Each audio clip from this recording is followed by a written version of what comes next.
Salutations, chers amis, vous qui êtes fidèles à ce programme d'études bibliques, et toi qui es aussi nouveau, vous êtes les bienvenus. Je rends grâce Seigneur pour un nouveau programme, une nouvelle étude.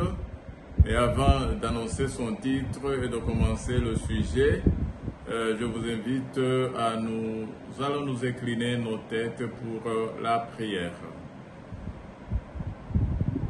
Éternel, notre Dieu, notre Roi, toi qui es le Saint des Saints, le Seigneur des Seigneurs, nous te remercions pour une occasion d'étudier, d'écouter ta parole. Seigneur, sanctifie-nous par ta parole. Ta parole est la vérité, Seigneur. Ouvre ma bouche et Seigneur, parle. Que ton serviteur soit seulement un tuyau, un instrument, Seigneur, qui va faire véhiculer ton message. Parle pour moi, par moi et à travers moi. Et communique, Seigneur, les vertus de ta connaissance et de ta bonté et de ta miséricorde. Au nom et par amour de Jésus, nous te prions, nous te louons. Amen. Mes chers amis qui me suivez, j'espère et je prie que vous avez suivi nos études, parce que nous suivons une ligne. Une ligne, peut-être ceux qui sont familiers à nous écouter, ils vont voir que c'est même une ligne qui n'est pas dénominationnelle, parce que ce message ne s'adresse pas à une dénomination quelconque de croyants, mais ce message parce que nous prêchons l'évangile éternel, et l'évangile éternel est destiné à tous les peuples, à toutes les langues, à toutes les nations, à toutes les races sous les cieux. Donc, n'importe quelle race, n'importe quelle nation, n'importe quelle foi, ce message est à vous. Si vous ouvrez vos cœurs, le message vous viendra de la part de Dieu. Donc, si vous avez suivi, la fois passée, nous avons abordé un sujet intéressant, un sujet pas nouveau, un sujet qui est toujours discuté, des 10 vierges que nous avons trouvé, que c'est la génération des croyants au bord du temps de la fin. La génération des croyants qui accueilleront le Seigneur Jésus venu sur les nuées des cieux. Voici la génération qui est préfigurée et représentée par les 10 vierges. Et malheureusement, nous avons été étonnés que parmi les 10 vierges, ça veut dire le peuple des saints, le peuple pur, le peuple qui s'est maintenu dans la dignité, dans la droiture et a maintenu la parole pure, la doctrine sainte de Dieu, nous nous sommes rendus compte que malheureusement il y a des vierges qui ont été appelées de folles parce qu'elles n'étaient pas suffisamment prêtes quand l'agneau, ou bien quand l'époux est venu. Et quand la salle des banquets, la salle des noces a été ouverte, on n'a reçu que les 5 vierges sages. Et malheureusement, il y a eu les folles, les 5 folles, la moitié, un grand nombre qui ont été rejetés. Alors qu'elles avaient presque toutes les caractéristiques qui présageaient qu'elles pouvaient être parmi les élus, parmi les saints. Hélas, elles ont été rejetées. Sans doute que parmi vous, il y a ceux qui se demandent, mais comment se fait-il que une petite différence, comment se fait-il qu'un petit rien du tout, que quelques gouttes d'huile dans les vases ont pu créer une si nette distinction, ont pu créer une si grande différence qui ont eu des résultats et des conséquences éternelles. Le rejet éternel pour les uns et l'acceptation éternelle pour les autres. Alors que, au semblant, les gens, les 10 vierges étaient presque semblables, avaient presque les mêmes caractéristiques, ils vivaient presque une même vie, ils s'occupaient presque de mêmes occupations, mais une petite différence a eu des conséquences de séparation éternelle. Oh mes amis, avec une telle question, aujourd'hui nous posons une autre question. Comment nous rassurer de l'accès à la salle des noces? Et c'est ça le titre de notre étude. Comment nous rassurer de l'accès à la salle des noces? Si une petite différence a fait que la moitié des vierges ont été rejetées pour toujours, ça veut dire concrètement, dans les termes concrets, si une petite différence fera à ce que l'Église, une partie des membres de l'Église, une partie des croyants qui semblent être aussi sur le même diapason que les autres, si une petite différence a failli créer cette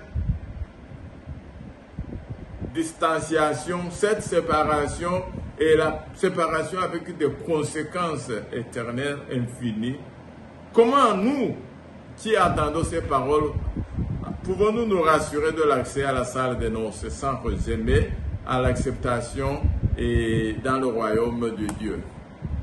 Nous allons lire un paragraphe ou bien un verset de la Bible qui va d'abord nuancer et sûr que certainement beaucoup de croyants, beaucoup de chrétiens me liront et ils me diront, tu ne vois pas? Il semble qu'il ne devrait pas y avoir une différence. Éphésiens chapitre 2, verset 8 à 10. Éphésiens chapitre 2, verset 8 à 10. Car c'est par la grâce que vous êtes sauvés, par le moyen de la foi. Et cela ne vient pas de vous, c'est le don de Dieu. Ce n'est point par les œuvres afin que personne ne se glorifie, car nous sommes son ouvrage et a été créé en Jésus-Christ pour de bonnes œuvres que Dieu a préparées d'avance afin que nous les pratiquions. Mes chers amis, ce n'est que par la grâce que vous avez été sauvés et c'est par le moyen de la foi. Et cela ne vient pas de nous, ne vient pas de quiconque. C'est un don gratuit de Dieu. La grâce, c'est déjà non mérité. Donc, ce n'est pas par les œuvres absolument, afin que personne ne se glorifie. Et alors, parce que nous avons été créés en Jésus-Christ pour de bonnes œuvres que Dieu a préparées d'avance afin que nous pratiquions ces œuvres. Et ces œuvres, ce ne sont pas ces œuvres qui nous sauvent. C'est la grâce, c'est pas la grâce que nous sommes sauvés. Et c'est pas le moyen de la foi. Et alors, quelle est la part des œuvres? Et pourquoi? Donc, vous comprendrez pourquoi les œuvres n'ont pas joué en faveur des 5 vierges folles. Parce que les œuvres, les vraies œuvres, ce sont les œuvres que Dieu a préparées qui viennent non de nous, mais de Jésus. Donc nous ne pouvons pas mériter le salut par nos œuvres. Parce que par nos œuvres, même si, il faut faire attention, il faut nuancer. La Bible dit que par tes œuvres, tu seras justifié et par tes œuvres ou bien tes actions, tu seras condamné. Mais en même temps, ces actions par lesquelles tu seras justifié, ce ne sont pas tes actions, mais ces actions de Jésus-Christ qu'il a mis dans ton cœur afin que tu les pratiques. Et si tu fais ces œuvres, tu ne peux pas te glorifier de ces œuvres parce que ce ne sont pas tes œuvres, ce sont les œuvres de Jésus. Alors, Luc, chapitre 13, verset 24 à 30, Luc, chapitre 13, verset 24 à 30, nous dit, c'est Jésus qui parle.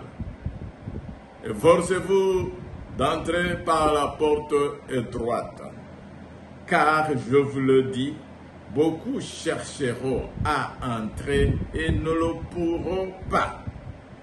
Quand le maître de la maison se sera levé et aura fermé la porte, et que vous, étant dehors, vous commencerez à frapper à la porte et en disant « Oh Seigneur, Seigneur, ouvrez-nous !»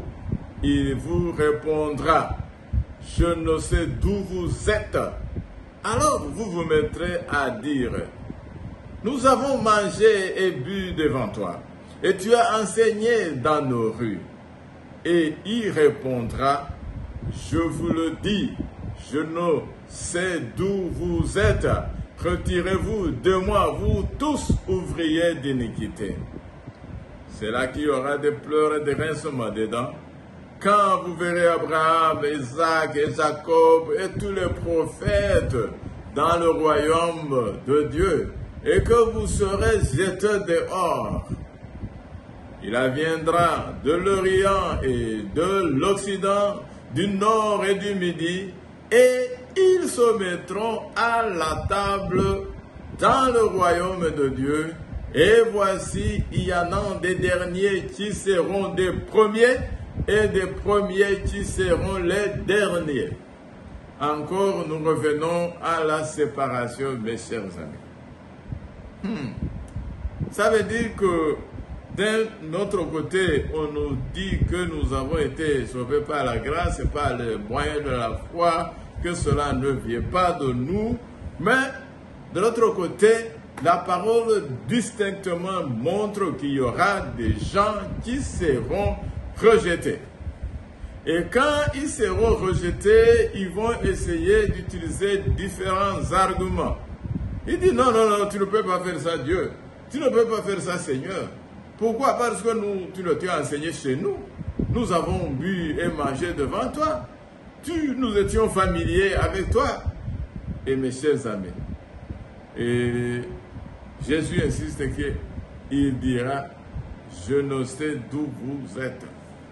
Autrement dit, c'est la même chose que nous avons lu et nous allons le relire en Matthieu 7, 21 à 23, où nous lisons ceux qui me disent, Seigneur, Seigneur, n'entreront pas tous dans le royaume des cieux, mais celui-là seul qui fait la volonté de mon Père qui est dans les cieux. Plusieurs me diront en ce jour-là, Seigneur, Seigneur, n'avons-nous pas prophétisé par ton nom? N'avons-nous pas chassé les démons par ton nom? Et n'avons-nous pas fait beaucoup de miracles par ton nom? Alors, je leur dirai ouvertement, je ne vous ai jamais connu. Retirez-vous de moi, vous qui commettez l'iniquité. Donc, c'est le texte de Matthieu, chapitre 7, versets 21 à 23, qui n'est pas très différent du texte que nous venions de lire de Luc, chapitre 13, et bien au verset 24 à 30, c'est que on voit les gens qui argumentent que ils ont une part dans le ministère de Jésus, qu'ils ont joué une part dans le ministère de Jésus, que d'ailleurs ils ont bu et mangé devant Jésus, que d'ailleurs Jésus a prêché dans les quartiers ou dans les rues ou dans les églises où ils étaient. Et d'ailleurs, ces gens argumenteront que non seulement Jésus a enseigné, ils ont mangé avec lui, mais qu'ils ont même prophétisé en son nom, qu'ils ont chassé les démons à son nom, qu'ils ont fait des œuvres, alors que Jésus leur adressa une parole, il leur dira que je ne vous connais pas. Il y a la différence entre faire les œuvres qui sont semblables aux œuvres de Jésus et avec connaître Jésus. Parce que si ces gens avaient argumenté que Seigneur Jésus, nous te connaissons, nous connaissons qui tu es, nous connaissons qui est ton Père, là, Jésus aurait dû dire, ah, non, il ne peut même pas se tromper, il ne peut même pas être trompé, parce qu'il connaît ceux qui le connaissent, il connaît ceux qui sont donnés à lui. Il connaît ceux qui ont donné leur vie, leurs âmes, leur cœur. Et il connaît ceux dans les cœurs desquels il travaille. Parce que le problème, c'est qu'on peut faire tout ce que les autres font et ne pas être jugé digne. Mes chers amis, laissez-moi vous dire une chose, que l'appartenance dans la bonne famille ne suffira pas pour vous assurer l'accès dans la salle des banquets, dans la salle des noces du grand roi. Mes chers amis, le fait que vous appartenez à la bonne famille, je vais vous tracer deux familles et vous allez me dire si votre famille a été plus juste que la famille de Jacob et Ésaü, dans laquelle ils étaient les enfants chez Isaac, petit-fils d'Abraham, tous deux. Mais malgré que Ésaü appartenait à la bonne famille, Ésaü fut rejeté à cause du fait qu'il n'avait pas apprécié les dons célestes et qu'il se reposait seulement sur l'appartenance familiale. L'appartenance à la bonne famille n'a pas suffi pour Caïn, pour qu'il soit accepté devant Dieu. Mais le fait qu'il a offert de mauvaises offrandes et que par la suite, il s'est disqualifié en ayant du murmure et de la colère et de la haine et de la jalousie dans son cœur, le fait d'appartenir à la bonne famille n'a servi à rien pour ces deux patriarches. Mes chers amis, vous allez dire, ah, bon, moi, peut-être je n'appartiens pas à une bonne famille, mais je fais le bon service. Laisse-moi voir, écouter, qui fait le bon service. Il y a quelqu'un qui va faire de bons services plus que prophète. Allez voir le prophète Balaam. Il était prophète de Dieu. Il fermait les yeux et il voyait les visions divines. Il ouvrait la bouche et Dieu parlait à travers lui. Si vous doutez de Balaam, allez le voir dans le camp des Médianites quand il est barré voir le roi Barak. Et quand le roi Barak lui disait, je veux que tu maudisses Israël. Le prophète Balaam disait à Barak, je ne peux rien dire de bon ni de mauvais, parce que tout ce que je dis, c'est ce qui me vient de la part de Dieu. Et quand il fermait les yeux, et quand il commençait à communier avec Dieu, Dieu parlait des paroles de bénédiction à travers Balaam. Est-ce que vous avez prophétisé plus que Balaam? Mais Balaam, malgré qu'il faisait le bon service, malgré qu'il avait choisi un bon ministère de prophète, malgré cela, à la limite, Balaam fut rejeté et Balaam ne sera pas dans le royaume de Dieu. Balaam symbolise les gens qui servent Dieu, mais avec un regard sur les gains matériels de son monde. Oh, combien parmi nous, qui même prêchent la parole de Dieu, comme je suis en train de faire aujourd'hui, mais avec des regards fixés sur les biens temporels de son monde. Combien prêchent la parole de Dieu? Combien chantent de bonne musique qui transforment les vies, qui vont véhiculant les courants de la source divine vers les cœurs désartérés. Mais malheureusement, combien de ceux-là sont seulement animés par le gain d'un matériel? Combien sont animés par le fait de se montrer, de se bien faire voir devant le public, le fait d'être admiré, d'être applaudi et de se sentir heureux parce qu'ils ont fait du travail au nom de Dieu. Et malheureusement, comme Balaam fit rejeter, malheureusement, il y en aura parmi nous qui ont fait le bon service pour Dieu, mais qui, à la fin, seront disqualifiés. Et donc, si le fait d'appartenir à une bonne famille ne suffit pas, si le fait d'avoir choisi le bon service pour Dieu ne suffit pas, qu'est-ce qui va nous garantir l'accès à la salle de noces de l'agneau, mes chers amis? D'ailleurs, l'appartenance dans un bon groupe ne suffit pas. L'appartenance dans une bonne église, une église qui enseigne les vérités bibliques, une église même qui est faite que des saints, ne suffit pas. Si tu doutes que l'appartenance dans un bon groupe ne suffit pas, allez voir Judas Iscariote. S'il y a un bon groupe, le meilleur groupe qui puisse exister dans le monde, c'était le groupe de 12 disciples de Jésus, dans lesquels était inscrit Judas Iscariote.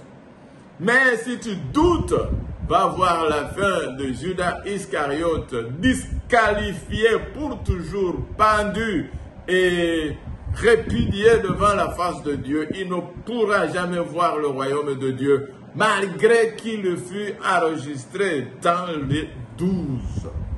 On devra faire une intervention sur les portes de la Nouvelle Jérusalem afin que le nom de Judas Iscariote ne puisse pas être parmi les 12, sur l'une des 12 portes de perles de la Nouvelle Jérusalem, mes chers amis, parce que celui-ci, il s'est disqualifié, même si sa place devait être dans le paradis céleste, mais il s'est disqualifié. Et mes chers amis, l'appartenance dans un bon groupe, l'appartenance dans une bonne chorale, l'appartenance dans une bonne église, l'appartenance dans une bonne communauté de croyants, dans un bon couvent ou dans un bon monastère, dans n'importe quel groupe où tu fais partie, dans un groupe d'évangélisation, oh mes chers amis, l'appartenance dans un bon groupe ne suffit pas pour nous rassurer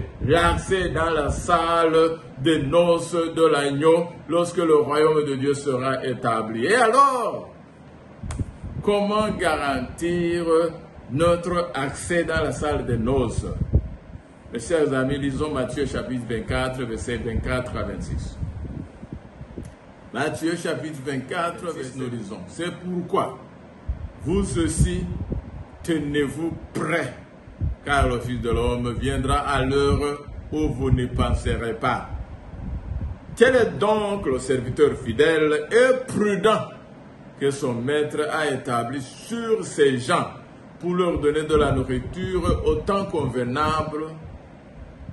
Heureux ce serviteur que son maître à son arrivée trouvera faisant ainsi. Heureux ce serviteur qui accepte d'être utilisé par son maître.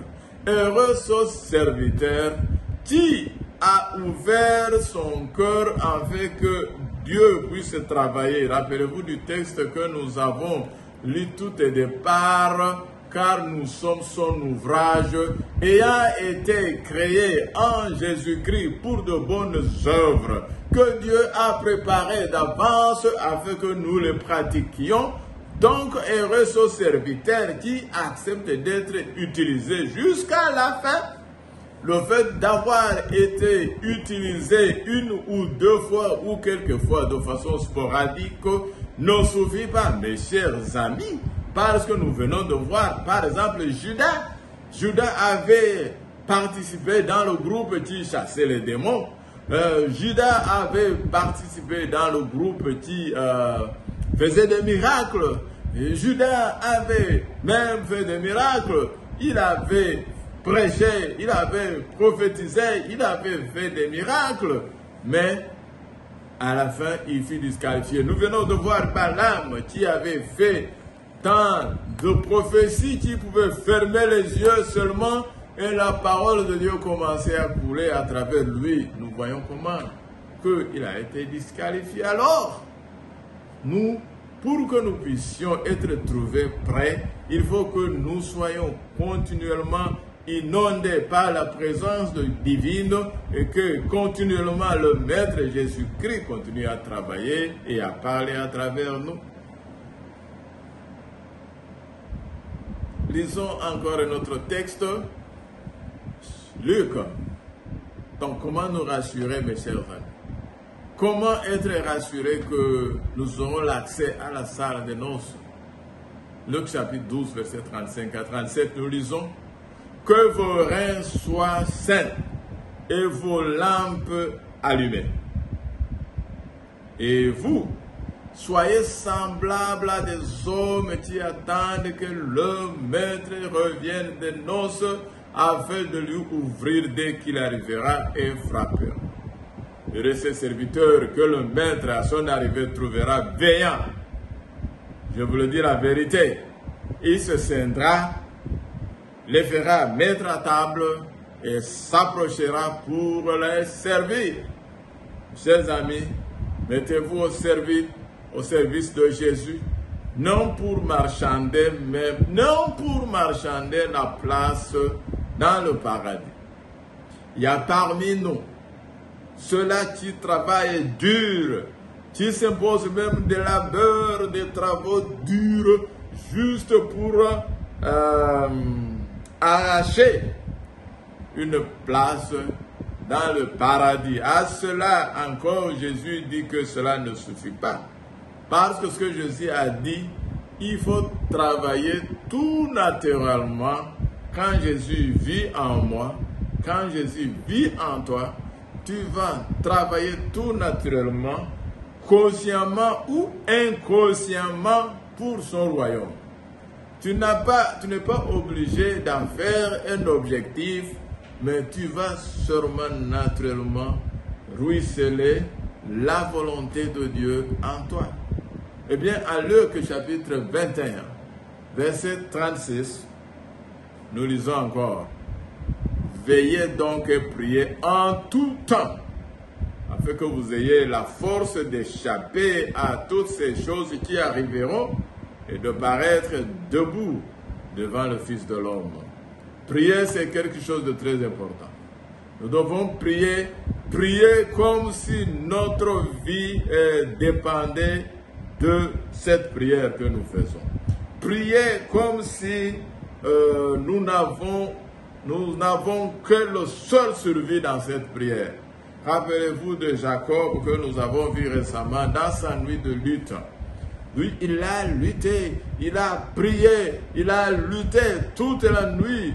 La nuit, on fait quoi? Normalement, nous tous, la nuit, on dort.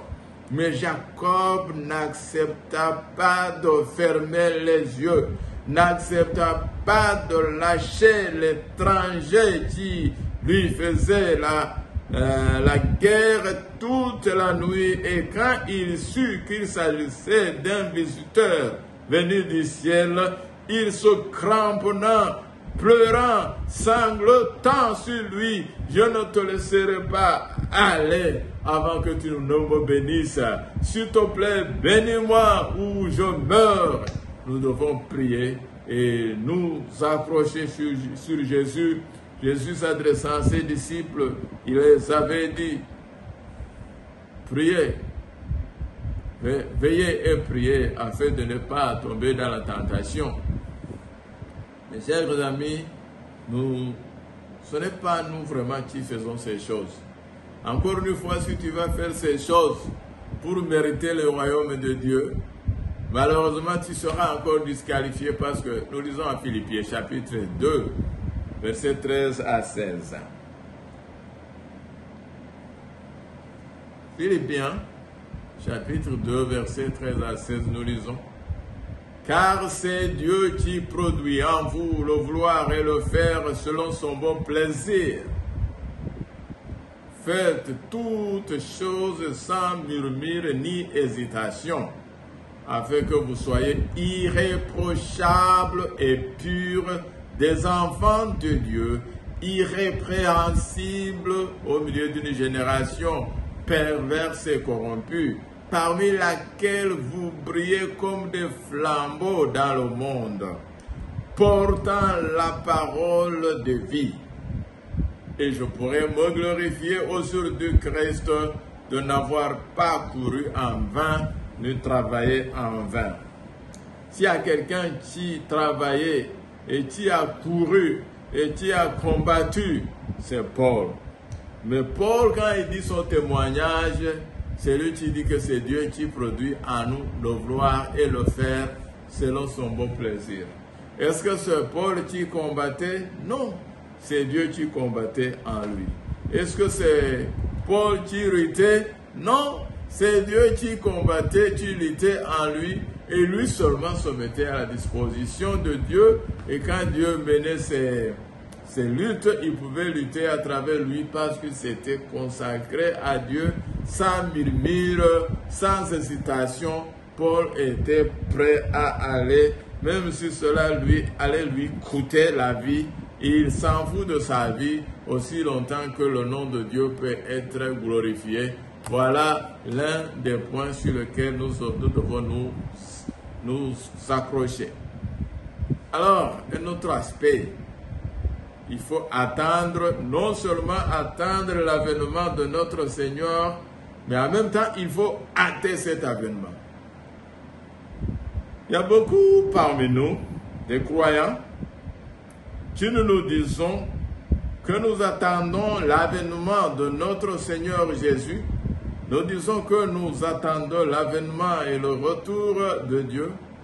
Mais en réalité, sincèrement, quand tu vérifies dans ton cœur profondément, est-ce que vraiment tu attends et tu veux que Jésus revienne? Aujourd'hui même, est-ce que tu es prêt? Parce que si nous voulions que Jésus revienne, nous devrions nous mettre à sa disposition entière. Nous devrions mettre nos ressources à sa disposition entière. Nous devrons mettre notre santé, tout ce qui nous appartient à sa disposition entière. Et nous serions en train de dire, oh, viens Seigneur Jésus. Mais il y a ceux qui ne disent pas la parole. Et rappelez-vous, il a dit que ceux qui me disent Seigneur, Seigneur. Il y a ceux qui ne disent pas la parole. Mais quand tu vois leurs actions, quand tu vois dans quoi ils sont occupés, quand Jésus les envoie pour dire allez faire ceci ou cela pour moi, tu trouves que en réalité, nous ne sommes pas prêts. Alors que Jésus veut que nous soyons non seulement en train de l'attendre, mais en même temps de hâter son avènement. Comment nous allons attendre et hâter l'avènement de Jésus? Il nous faut accepter qu'il travaille à travers nous, comme Paul disait, et qu'il travaille à travers nous, non parce que nous voulons, moi, mais qu'il travaille, qu'il fasse à travers nous ce que lui veut qu'il soit fait, que ce soit fait, et que nous puissions prier, et honnêtement, que ta volonté se fasse en moi, sur la terre comme au ciel. Donc, si nous voulons que Jésus revienne et que nous nous mettons à sa disposition pour travailler pour sa cause et lui permettre de travailler à travers nous, ce n'est plus nous qui travaillerons, mais c'est lui qui travaillera à nous. Et ce qu'il fera à nous, ça ne va pas contribuer à nous glorifier, parce que ce n'est pas nous qui avons travaillé, mais c'est lui qui tu auras travaillé et toute la gloire, tout l'honneur, tout le renommée, toute la réputation sera à lui et à nous. Il n'y aura que peut-être même quelquefois souffrance comme souffrait Paul. Lisons 2 Pierre chapitre 3 verset 11 à 14 et puis nous allons faire un saut de ce même chapitre au verset 17 et 18. Lisons. Puisque donc toutes ces choses doivent se dissoudre, qu'elles ne doivent pas être la sainteté de votre conduite et votre piété, tandis que vous attendez et hâtez l'avènement du jour de Dieu, à cause duquel les cieux enflammés se dissoudront et les éléments embrasés se fondront. Mais nous attendons selon sa promesse de nouveaux cieux et une nouvelle terre où la justice habitera.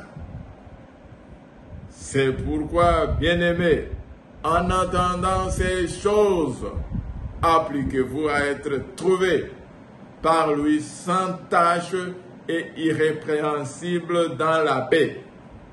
Mes chers amis, nous devons nous appliquer à être trouvés à l'avènement de notre Dieu, de notre Seigneur Jésus, sans tâche. Mais nous ne pouvons pas le faire parce que nous ne pouvons pas nous purifier. Mais lui, il a fait toute l'œuvre pour nous purifier et pour nous rendre irrépréhensibles et nous donner la paix. Et nous devons accepter ces dons et louer Dieu pour ces dons et nous mettre à la disposition de Dieu afin que ces dons puissent fleurir à nous. Verset 17 et verset 18, nous continuons. Vous donc, bien-aimés, qui êtes avertis, mettez-vous sur vos gardes, de peur qu'entraînés par l'égarement des impies, vous ne veniez à déchoir de votre fermeté. Mais croissez dans la grâce et dans la connaissance de notre Seigneur et Sauveur Jésus-Christ. À lui soit la gloire, et maintenant et pour l'éternité. Amen. Chers amis, si écoutez cette parole, je ne sais pas à quel point tu attends le retour de Jésus. Je ne sais pas avec quelle honnêteté tu dis que tu es prêt pour le retour de Jésus. Si en réalité nous voulons que Jésus revienne, voici, je vous recommande comment nous devrions vivre à partir d'aujourd'hui. Nous devrions vivre et travailler comme si Jésus allait revenir aujourd'hui. Et comme si aujourd'hui était notre dernier jour sur la terre. Il y a beaucoup de choses que nous faisons que nous ne ferions pas si nous savions que, avec certitude, que ce jour est le dernier. Mais est-ce que nous connaissons réellement notre dernier jour? Personne ne le sait. Même Jésus a dit que ni le Fils, ni les anges, personne ne sait les jours, à part Dieu le Père. Pourquoi nous nous permettons de vivre comme si nous connaissons, comme si nous savons le jour, alors que le jour, personne ne le sait? Donc, si vous voulez vraiment que nous soyons prêts, je vous encourage, mes chers amis, à prier afin que Dieu puisse nous donner de vivre chaque jour comme s'il s'agissait du dernier jour qu'il nous est donné de vivre, et il y aura une grande différence. Et nous serons toujours prêts. Et quand nous attendrons le son de la trompette, ou bien quand le cri de minuit retentira, voici l'époux aller à sa rencontre, parce que nous serons prêts et que nous attendions qu'il vienne ce jour-là, nous ne serons pas surpris. Mais la plupart d'entre nous, je vous assure, ils seront surpris parce qu'ils pensent que le retour du maître est encore lointain et parce qu'ils pensent qu'ils peuvent s'occuper d'autres choses. Se divertir d'une autre façon, se réjouir dans le monde, avoir un peu une part du gâteau dans le monde, et qu'ils disent que le jour où ça va être chaud, ils vont maintenant se secouer et se mettre prêts. Vous ne le pouvez pas. c'est si vous ne voulez pas être rejeté. Si vous voulez être trouvé saint, irrépréhensible, sans tache, ni ride, ni rien de semblable, mes chers frères et sœurs, je vous encourage dès aujourd'hui, autant que l'on peut dire aujourd'hui, tenons-nous prêts et vivons aujourd'hui comme si c'était le dernier jour de notre vie sur la terre. Lisons 2 Timothée, chapitre 4, verset 8. Il y a Paul qui déclare, « Désormais, la couronne de justice m'est réservée. Le Seigneur, le juste juge, me le donnera dans ce jour-là, et non seulement à moi, mais encore à tous ceux qui auront aimé son avènement. » Oh, Paul déclare une déclaration très forte, mais aussi très encourageante. Il dit que lui, il a combattu le bon combat. Il dit qu'il a gardé la foi. Il dit qu'il a vraiment servi son cours et que maintenant il était achevé sa course. Et il dit, voici maintenant la couronne de justice m'est réservée. Et je ne sais pas combien d'étoiles pourront être placées sur ton front ou sur mon front. Mais Paul disait, la couronne de justice m'est réservée. Et le juste juge me le donnera en ce jour-là. Et il dit que ce n'est pas seulement à lui.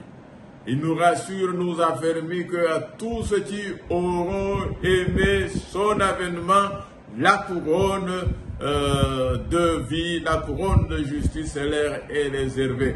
Combien, mon ami, tu aimes son avènement? Combien tu aimes son retour? Combien tu aimes son royaume? Et si tu aimes son royaume, combien de fois tu ouvres la bouche pour proclamer son royaume à ceux qui ne le connaissent pas? Si tu aimes son royaume, est-ce qu'aujourd'hui tu es prêt, sincèrement, honnêtement, à recevoir ce royaume éternel pour que, même si ta vie, on t'annonçait que c'est la fin aujourd'hui, que tu allais dire, oh Seigneur Jésus, viens dans ma vie, c'est toi que j'attendais. Voici, c'est notre Dieu, c'est lui qui va nous sauver. Daniel, chapitre 12, verset 3, et nous allons clôturer. Parce que rappelez-vous de notre question que nous avons posée, c'est comment être rassuré de notre accès à la salle de noces de l'agneau.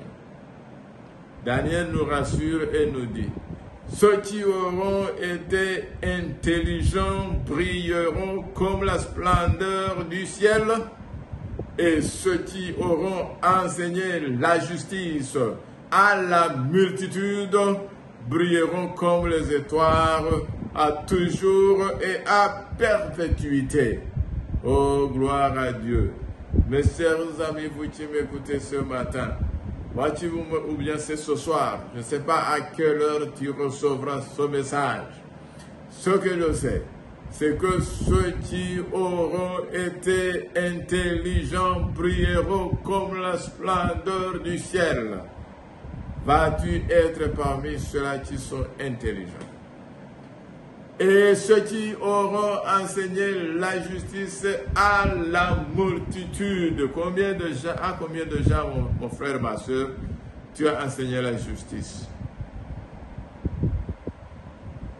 Moi-même ici, je me rends compte qu'il y a encore du travail qui doit être fait en moi, afin que je sois disposé, détruire mon orgueil, détruire mon moi, détruire mon auto-exaltation, détruire ma peur, détruire mon doute, afin que je puisse accepter que Jésus vienne, habite en moi et travaille en moi, à travers moi, par moi et pour moi, afin que je puisse être intelligent et que je puisse contribuer à enseigner la justice à des multitudes.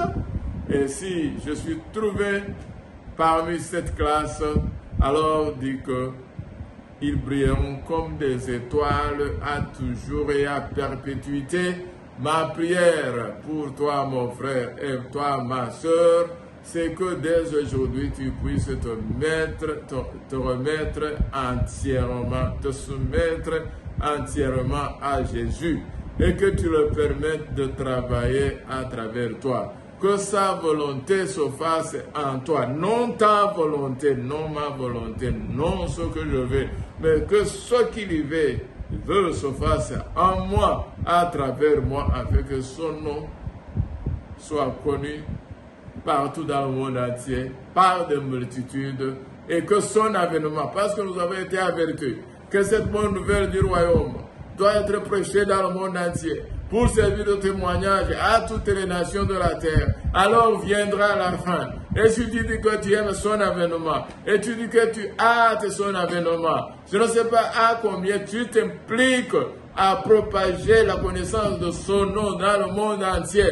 Je ne sais pas combien de noms ont entendu par ta bouche, par tes actes, par tes actions, ont connu le vrai, le Fils de Dieu et le Seigneur des Seigneurs, le Roi des Rois qui vient bientôt. Oh mes chers, nous avons il y a beaucoup qui doivent changer en nous. Il y a beaucoup de transformations qui doivent être opérées en nous afin que nous puissions nous tenir prêts. Et ma prière, c'est que nous puissions tous qui écouter cette parole, nous tenir prêts lorsqu'il viendra sur les nuées des cieux. Amen. Thank you.